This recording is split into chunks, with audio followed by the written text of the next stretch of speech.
हमारे यहां मुश्किल ये भी रही कि सरकारों ने जनता का विश्वास तो खोया ही, जनता पर भी विश्वास करने में पीछे रही।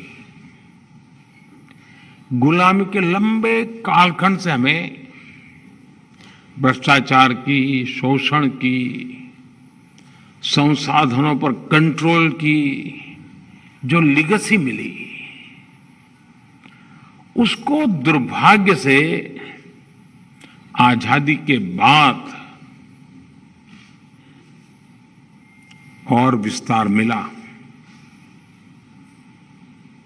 और इसका बहुत नुकसान देश ने 4 पीढ़ी ने उठाया है।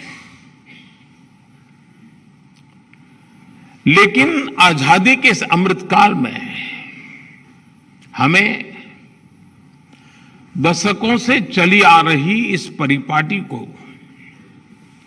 पूरी तरह बदल देना है। अब भ्रष्टाचार के खिलाफ निर्णायक लड़ाई का समय आ गया है। इस संदेश को समझते हुए, इस मार्ग पर चलते हुए हम विकसित भारत की तरफ तेजी से जा पाएंगे। साथियों, हमारे देश में भ्रष्टाचार की और देशवासियों को आगे बढ़ने से रोकने वाली 2 बड़ी वजह रही है। एक, सुविधाओं का अभाव और दूसरा, सरकार का अनावश्यक दबाव। लंबे समय तक हमारे यहां सुविधाओं का, अवसरों का अभाव बनाए रखा गया। एक गैप, एक खाई बढ़ने दी गई।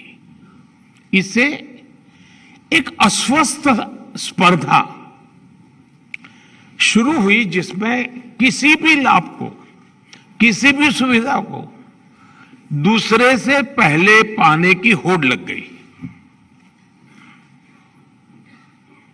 इस होड़ ने भ्रष्टाचार का इकोसिस्टम बनाने के लिए एक प्रकार से खाद पानी का काम किया।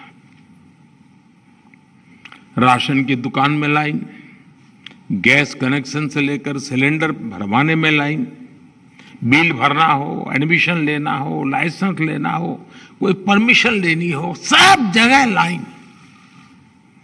ये लाइन जितनी लंबी, भ्रष्टाचार की जमीन उतनी ही समृद्ध। और इस तरह के भ्रष्टाचार का सबसे ज्यादा नुकसान अगर किसी को उठाना पड़ता है तो वो है देश का गरीब और देश का मध्यम वर्ग। अब जैसे राशन को ही लीजिए, बीते 8 वर्षों में हमने पीडीएस को टेक्नोलॉजी से जोड़ा और करोड़ों फर्जी लाभार्थियों को सिस्टम से बाहर कर दिया। इस एक कदम से ही अभी तक 2 लाख करोड़ रुपए से अधिक गलत हाथों में जाने से बचा है। 2 लाख करोड़ रुपया। कैश आधारित अर्थव्यवस्था में घुसखोरी, कालाधन, ये डिटेक्ट करना कितना मुश्किल है, ये हम सब जानते हैं। अब डिजिटल व्यवस्था में लेन देन का पूरा ब्यौरा कहीं ज्यादा आसानी से उपलब्ध हो रहा है।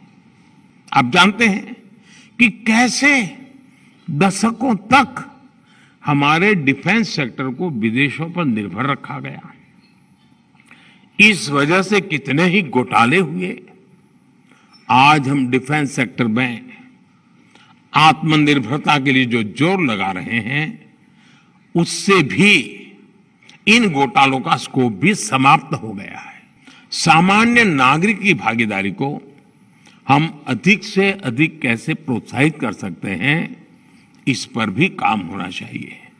इसलिए भ्रष्टाचारी चाहे कितना भी ताकतवर क्यों ना हो, वो किसी भी हाल में बचना नहीं चाहिए।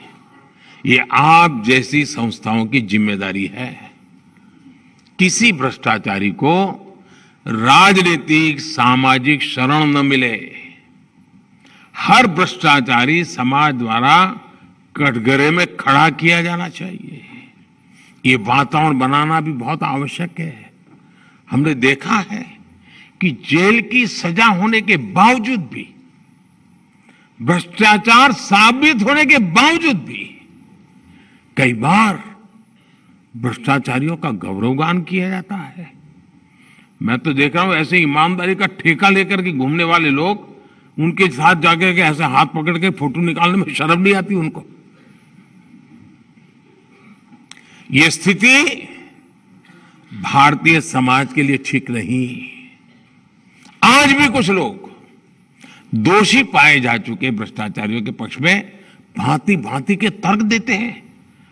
अब तो भ्रष्टाचारियों को बड़े बड़े सम्मान देने के लिए वकालत की जा रही है। ये कभी ऐसा हमने सुना नहीं देश में। ऐसे लोगों, ऐसी ताकतों को भी समाज द्वारा अपने कर्तव्य का बोध कराया जाना बहुत आवश्यक है। इसमें भी आपके विभाग द्वारा की गई ठोस कार्रवाई की बड़ी भूमिका है।